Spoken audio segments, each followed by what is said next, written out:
Specially मैं यहाँ पर अपनी सिस्टर को कन्विंस करना चाहूँगी because they have to go to the next house, means अपने लॉज के हाउस में उनको जाना होता है, शादी हो जाती है, देन नेक्स्ट घर जाना होता है। And boys also can listen this particular video. So मैं यहाँ पर बताने वाली हूँ कि कैसे हम अपने इमोशंस को मैनेज कर सकते हैं सो दैट कि हम सक्सीड हो पाएँ इन दिस दुनिया एज वेल एज द आखिरा, because this is so important. Because ये कॉमन सिनेरियो होता है जब हस्बैंड घर आता है काम पे से, तो some kind of fighting, some kind of friction happen हो जाता है between the husband and the wife. It's a common scenario by the way, quarrel हो जाते हैं। तो इस तरीके की सिचुएशन में, अनवांटेड सिचुएशन में किस तरीके से हमें अपने इमोशंस को कंट्रोल करना चाहिए और किस तरीके से हमें डील करना चाहिए सो दैट कि हमारी जो रिलेशन है और हमारी जो पर्सनैलिटी है वो डैमेज ना हो, राइट। सो ये सब चीज़ें हमें इस्लामिक पॉइंट ऑफ व्यू से देखनी चाहिए एंड कुरानिक कंसेप्ट के अकॉर्डिंग अपनी लाइफ स्टाइल बनाना चाहिए और उसी से ही हमें हर प्रॉब्लम का सॉल्यूशन लेना चाहिए। So according to Islamic concept, according to Quranic concept, how we can deal और मैनेज आवर इमोशंस, राइट। क्योंकि हम एज ए इंडिविजुअल हमें कितनी तरीके के चैलेंजेस फेस करने होते हैं और हमारे मल्टीपल रोल्स होते हैं लाइफ में एज अ फैमिली, प्रोफेशनल और as a friend. So variety of challenges हमें फेस करने पड़ते हैं और यहाँ पर हम किस तरीके से चैलेंजेस को डील कर सकते हैं और इमोशनली स्मार्ट वे में कैसे डील कर सकते हैं और कैसे अवॉइड हो सकता है निगेटिव इमोशनल ट्रैप से, राइट। तो ये सब चीज़ें हमें सीखने की ज़रूरत है और जानने की ज़रूरत है because we are the part of the society. When you are part of the society so आपके ऊपर कुछ रेस्पॉन्सिबिलिटीज़ आ जाती हैं, आपके ऊपर कुछ रेस्पॉन्सिबिलिटीज़ आ जाती हैं that you have to follow. और हमारी एक मुस्लिम आइडेंटिटी भी होती है जिसे हमें जानने की ज़रूरत होती है और उसको मेंटेन रखने की भी नीड होती है, राइट। सो फ्रिक्शन तो हर जगह होता है, राइट। आप हस्बैंड वाइफ्स के बीच में भी होती हैं, आप फैमिली के बीच में हो जब भी होती है, जब आप फ्रेंड्स के साथ हो जब भी होता है फ्रिक्शन, थोड़ी सी बातचीत हो जाती है, फाइटिंग हो जाती है और नेगेटिव थॉट्स अराइज होते हैं और इस सिचुएशन में हमें बड़ा जल्दी गुस्सा आ जाता है। हमारे इमोशन को कोई ट्रिगर कर देता है कोई ऐसी बात बोल करके और जिससे हमें तुरंत गुस्सा आ जाता है, राइट। सो इस तरह की सिचुएशन में हमें कैसे डील करना है, number 1 and the 4 most important, number 1 क्या करना होता है। पहला तो यह है कि आप अपने आप को साइलेंट रखें, सिचुएशन को इग्नोर करने की कोशिश करें, राइट। जैसे कि prophet Mohammad peace be upon him ने कहा है कि अगर इस तरीके की सिचुएशन आती है या फिर अदर सिचुएशन ऑल्सो, राइट, आपको या तो आप साइलेंट रहें या फिर हमेशा ट्राई करें अच्छे वर्ड यूज़ करने की, अच्छे वर्ड यूज़ करें चाहे आपके सामने ये सिचुएशन हो या फिर ना हो, अनवांटेड सिचुएशन हो या फिर ना हो, आप हमेशा अपना ट्राई करें गुड वर्ड्स के साथ, राइट। अपनी स्पीकिंग स्टार्ट करें गुड वर्ड के साथ। But the foremost best and the foremost क्या चीज़ है कि आप यहाँ पर साइलेंट रहें, पहली चीज़, राइट। इस तरह की सिचुएशन में हमें गुस्सा आ जाता है तो यहाँ पर बेस्ट रहता है कि आप अपने आप को साइलेंट रखें, चुप रहें और सिचुएशन को इग्नोर करने की कोशिश करें। और आपको पहले ही पता है कि आप सिचुएशन को इग्नोर करते हो कितने फ़ायदे होते हैं, एंडलेस फ़ायदे होते हैं, राइट। आपका टाइम बच जाता है और अनवांटेड वर्डिंग से आप बच जाते हो, राइट। और सेकंड थिंग आता है कि अगर आप गुस्से कंट्रोल करते हो तो आपकी एंट्री पैराडाइज के अंदर हो जाती है, right. And first of all तो आपका यह होगा कि आप बिल्कुल अपने आप को साइलेंट रखें, राइट। दूसरी चीज़ आप क्या कर सकते हैं, पोजीशन को चेंज करें और एवोल्यूशन से आप अपने आप को रिन्यू करें, राइट। जैसे कि prophet Mohammad peace be upon him ने कहा है अगर आपको गुस्सा आ रहा है खड़े हो तो बैठ जाएं, बैठा हो तो लेट जाएं, राइट। तो ये जो प्रॉफिटिक ट्रेडिशन है उनको हमें इम्प्लीमेंट करने की ज़रूरत है, राइट। क्योंकि हम अपनी एक किताब लिख रहे हैं, वी आर द ऑथर। हम जितने भी पृथ्वी पर ह्यूमन बींग हैं वो सभी अपनी किताब लिख रहे हैं। अब आप पूछोगे कैसे किताब लिख रहे हैं, बिकॉज हमारे शोल्डर पर 2 एंजल बैठे हुए हैं और जो भी हम good and the bad deed करते हैं, अच्छी एक्टिविटीज़ करते हैं, बुरी एक्टिविटीज़ करते हैं, वो on the spot note down कर लेते हैं।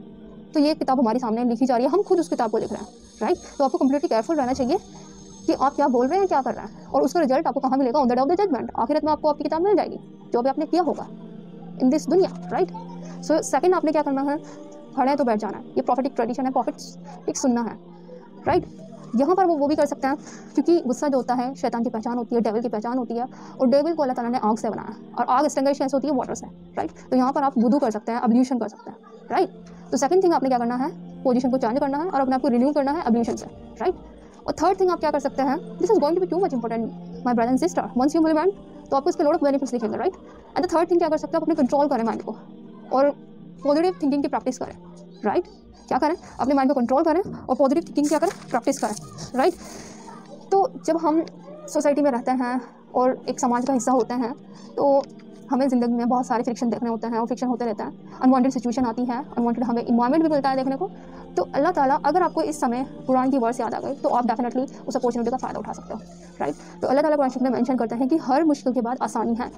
अगर आप ऐसे एटमॉस्फेयर को फील कर पा रहे हैं, आप ऐसे कोई भी गुस्सा नहीं, कोई भी किसी भी तरीके का अगर आप स्ट्रगल कर रहे हो तो आप अपने आप को समझाएं कि अल्लाह ताला कुरान शरीफ में कर रहे हैं कि हर मुश्किल के बाद आसानी भी है। दूसरी चीज़ अल्लाह ताला, अब यहाँ पर एक और चीज़ आप समझ सकते हैं, जैसे आपको गुस्सा आ रहा है तो prophet Mohammad peace be upon him ने कहा है कि अगर आप स्ट्रॉन्गर पर्सन किसे ट्रीट करते हैं, majority of the people think कि जो फिजिकली फिट है वो स्ट्रांग होता है। तो आप सल्लल्लाहु अलैहि वसल्लम कहते हैं कि स्ट्रॉन्गर वो नहीं है कि वो रेसलिंग में दूसरों को हराए या फिर एक अच्छी मसल्स वाला हो और रेसलिंग में वो सामने वाले बंदे को हरा दे, वो स्ट्रॉन्गर नहीं है। स्ट्रॉन्गर वो है जो अपने गुस्से को कंट्रोल करे, अपने गुस्से को कंट्रोल में रखे।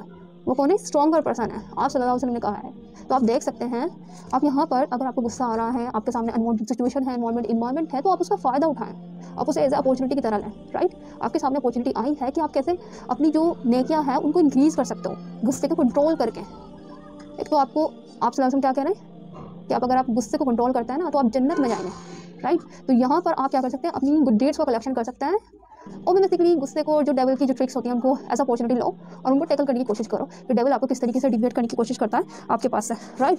और अपनी जो ब्रदर एंड सिस्टर हैं उनके फॉल्स को, जो उनके फॉल्स होते हैं उनको फिगर आउट करने की कोशिश ना करें और ना ही अपने रिलेशन को ब्रेक करने की कोशिश करें, क्योंकि अल्लाह ताला पसंद नहीं करते हैं जो रिलेशन को ब्रेक करता है, राइट। अल्लाह ताला को नापसंद है जो अपने एक मुसलमान भाई से अपने रिलेशन को ब्रेक करता है। और ना ही हमें किसी की जो फॉल्स है उसको फाइंड आउट करने की कोशिश करनी चाहिए और ना ही अपने दिल में एक डिजीज़ को अराइज करना चाहिए, नेगेटिव थॉट्स को और हेटेडनेस को अराइज करना चाहिए, right.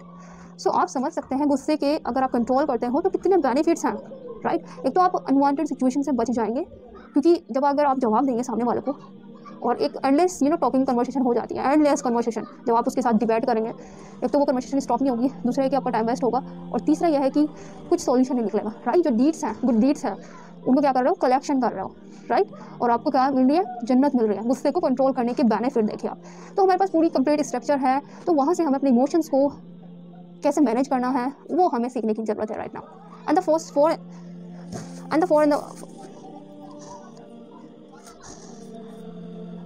The most important thing and the last one, अपने हार्ट को नरिश करें, अपने हार्ट को क्या करें, नरिश करें। बिकॉज जब आपके सामने निगेटिव एटमॉस्फेयर होता है या निगेटिव पीपल होते हैं तो आपको उनके फॉल्स नज़र आते हैं, और जो ये फॉल्स नज़र आ रहे होते हैं, इनकी कमियां आपके माइंड में एक परसेप्शन बिठा देती हैं और जिससे आपके दिल में एक हेट्रेड की भावना उत्पन्न हो जाती है, और जो कि अल्लाह ताला को पसंद नहीं है। अल्लाह ताला क्या कह रहे हैं कुरान शरीफ में, जो तुम्हारे दिलों में है और दिमाग में है मैं अच्छी तरीके से जानता हूँ। तो आपको ट्राई करना चाहिए कि आपका हार्ट प्योर रहे, क्लीन रहे, और आपके माइंड में जो भी थॉट्स चल रहे होते हैं अपने मुस्लिम ब्रदर एंड सिस्टर के लिए या फिर किसी के लिए भी हो, हस्बैंड वाह हो या फिर सिस्टर इन लॉ हो या फिर आपकी मदर इन लॉ हो, किसी के लिए भी हो, आपको ट्राई करना चाहिए कि आपके जो थॉट्स हों वो पॉजिटिव हों। बिकॉज ये आपको रिमेंबर करना चाहिए कि अल्लाह ताला कुरान शरीफ में फरमा रहे हैं कि मैं आपके माइंड में जो है, आपके दिल में जो है, मैं सब कुछ जानता हूँ। तो यहाँ पर मैंने कुछ टिप्स बताने की कोशिश करी और अपने हार्ट को नरिश करें with the remembrance of Allah subhanahu wa ta'ala, with the good deeds by the way, right? So at the end these are the 4 things जो मैंने आपको बताई है कि आप अपने जो इमोशंस को किस तरीके से मैनेज कर सकते हो जब आपके सामने एक अनवांटेड सिचुएशन आ जाती है, आपके इमोशन को कोई ट्रिगर कर देता है अनवांटेड लैंग्वेज के साथ और रूड बिहेव के साथ और रूड फाइटिंग के साथ, किसी भी चीज़ के साथ।